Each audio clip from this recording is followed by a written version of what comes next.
네, 김용 전 부원장, 이재명 대표가 측근 중에 측근이다 이렇게 부를 정도고 이번 사건 보니까 대선 경선 자금과도 관계가 있는 그런 사건인데 먼저 항소심 선고 결과부터 좀 설명을 해주시죠.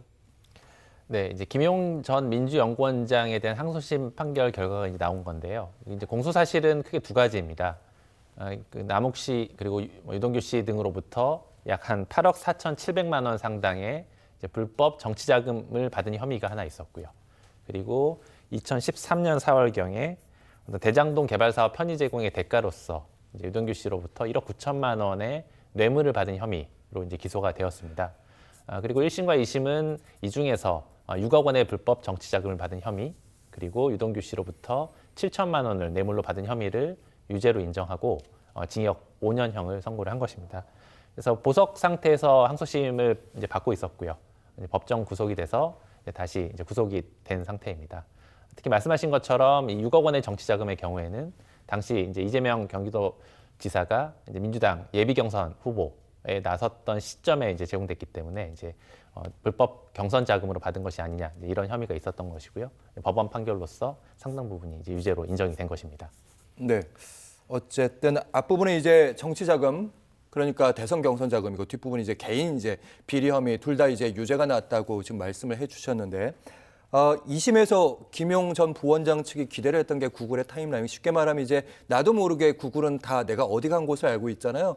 몇 날 며칠에 뭐 어디를 갔다 방문했다 점까지 찍어 놓는데 그날 그러니까 유동규가 당시 뇌물을 줬다는 그 시점에 나는 그 장소에 가지 않았다. 그걸 구글 타임라인으로 보여줬는데 재판부 쪽에서 그 부분을 잘 안 받아들였더라고요. 어찌 된 일인지. 네, 이제 구글 타임라인은 말 그대로 이제 본인의 어떤 행적을 객관적으로 보여주는 자료이기 때문에 이른바 현장 부재 증명, 그러니까 알리바이의 증거로서 이 형사 사건에서 종종 이제 활용이 되고 있습니다. 그래서 이제 이 구글 타임라인을 근거로 해서 이제 무죄가 선고된 경우도 있었고요. 예. 반대로 이제 구글 타임라인에도 불구하고 예. 어떤 이제 신빙성의 문제로 인해서 받아들여지지 않은 경우도 있었는데요. 그러면 이제 구글 타임라인이라는 것 자체가 재판에서도 증거로 기본적으로 채택될 수 있다 이 말씀. 예, 대표적으로 이제 김경수 전 경남도지사가 이제 이른바 드루킹 사건으로 재판을 받을 당시에 이제 현장에 갔었는지 여부와 관련돼서 이제 주장이 대립했었고요. 그랬죠. 당시 이제 김경수 전 지사의 운전기사의 구금 타임라인이 예. 이제 증거로 제출된 바 있었습니다.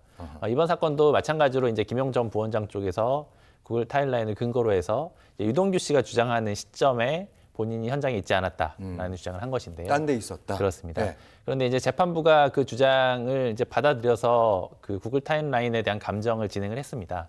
근데 감정을 진행을 해 보니까 이 구글 타임라인이라는 것도 뭐 완전 무결한 것이 아니고 이게 수정이 될 수 있다. 그리고 수정된 내역이 삭제될 수도 있다.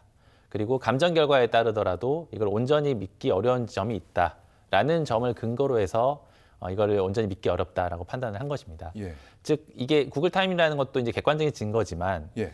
이게 이제 온전한 증명력을 부여받으려면 단순히 타임라인에 대한 정보에 끝나서는 안 되고요. 이제 그걸 뒷받침할 만한 추가적인 정보. 예를 들면 구글 타임라인에 따르면 내가 A라는 장소에 있었다. 몇 날 며칠에. 그렇습니다. 예. 근데 A라는 장소에서 내가 예를 들면 신용카드로 결제한 내역이 있다. 뭐 이런 식으로 뭔가 이 부분을 좀 보강해 줄 수 있는 이제 자료들이 있으면 더 증명력이 있을 텐데 타임라인만 있으면 뭘 증거는 되겠지만 네네. 거기에 플러스 다른 자료까지 같이 증거가 됐을 때 이게 시너지 효과를 발휘한다는 말씀. 그렇습니다. 근데 이제 이번 사건을 보면 이제 구금 타임라인은 있는 건 맞지만 이제 어떤 객관적인 추가적인 증거로서 뒷받침되지는 이제 않았던 것으로 보이고요. 그래서 이 부분이 받아들여지지 않은 건데 아마도 이제 김용 전 부원장 쪽에서는 이제 상고를 했기 때문에 이 부분에 대한 증명력에 대한 판단 부분도 아마 대법원 단계에서 이제 좀 심도 있게 다투지 않을까 그렇게 예상이 됩니다. 3심 그러니까 대법원은 이제 사실심이 아니라 사실관계를 다투지 않고 이게 법률을 제대로 적용했는지 재판부가 이 부분만 보는데 거기서도 결론이 좀 달라질 수도 있을 가능성도 있다 이 말씀이신 그렇죠. 거예요? 왜냐하면 이제 뇌물 사건이라는 것은 결국에는 줬다라는 사람의 진술을 믿을 것인지 아니면 받지 않았다는 사람의 진술을 믿을 것인지 딱 그거거든요. 이게 사실은 뭐 계좌 정보가 있는 것도 아니고요. CCTV 그렇죠. 영상이 있는 것도 아니고요. 결국에는 누구 말을 믿을 것이냐의 문제인데 다만 이제 이 사건의 경우에는 구금 타임라인이라는 것이 이제 공여자 쪽인 유동규 씨의 진술의 증명력을 탄핵하기 위한 증거로 제출된 것이거든요. 그렇다면 유동규 씨의 진술을 신빙하는 근거로 삼았던 이 구글 타임라인의 증명력, 낮은 증명력, 이 판단이 맞았는지 여부를 대법원 단계에서 이제 다툴 것이고요. 그러니까 사실은 사실을 다투는 것이기도 하지만 결국에는 이 증거의 증명력 판단에 대한 뭐 법리적인 오해가 있었느냐, 그 판단이 맞았느냐라는 부분은 이제 상고심 단계에서도 강하게 주장을 할 것으로 보입니다. 알겠습니다. 보니까 2심 판결문에 이재명이라는 단어, 이재명 지금 민주당 대표에 대한 단어 130회가 나온다는데 어떤 의미인지 해석을 해주신다면요? 사실은 이제 불법 정치 자금을 받았다는 것이거든요. 6억 원의 정치자금을 받았다. 그리고 예. 시기적으로도 아까 말씀드린 것처럼 이제 수뢰 시점 자체가 수수 시점 자체가 2021년 5월에서 7월입니다. 그렇죠. 즉 이제 네. 민주당에서 이제 대선 후보를 막 이제 뽑는 과정에 있던 그 시기였고요. 네. 그리고 이제 모두에 말씀하신 것처럼 이제 김용 전 부원장의 경우에는 이제 정진상 씨와 더불어서 이제 이재명 당시 지사의 어떤 최측근이었기 때문에 아무래도 이제 그 김용 전 부원장에 대한 공소사실이긴 하지만 이제 어떤 경위로서 자금을 수수했는지 그리고 자금을 어떤 용도로 사용했는지 이제 이런 부분들을 쓰기 위해서는 당연히 당시의 상황, 즉 이재명 대표의 관계나 경선 이런 부분들이 이제 언급될 수밖에 없는 그런 상황이었습니다. 알겠습니다. 그러니까 꼭 뭐 지시 관계가 아니라 당시 상황에 대한 얘기가 나오니까 이재명의 이름이 많이 들어갈 수도 있는 측면이 있다. 이 말씀이신 거예요? 그렇습니다. 예, 알겠습니다. 일단 대장동 개발 사건 관련된 재판이 지금 진행되고 있는데 거기에도 이 대장동 일당들이 그대로 나오는 거잖아요.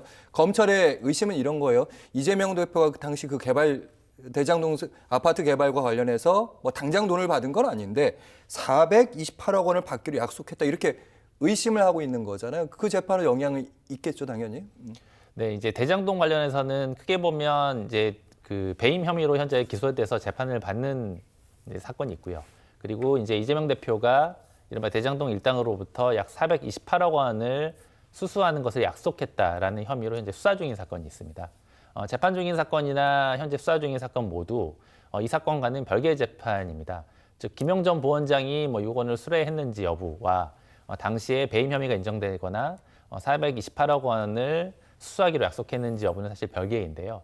이게 이제 관련지어서 지금 논의가 되고 있는 이유는 이제 세 가지 이제 범죄 사실 내지는 수사 중인 사실과 관련해서 유동규 씨가 다 이제 관여가 되어 있는 겁니다. 즉 이 사건에서 유동규 씨의 진술에 대한 신빙성이 인정됐기 때문에 이제 다른 나머지 뭐 재판 중인 사건이나 수사 중인 사건에서도 아무래도 유동규 씨의 진술의 신빙성이 인정될 가능성이 있고 이제 그러다 보면 이제 이재명 대표에게 좀 불리하게 작용될 것이 아니냐라는 이제 추측을 하는 것인데요.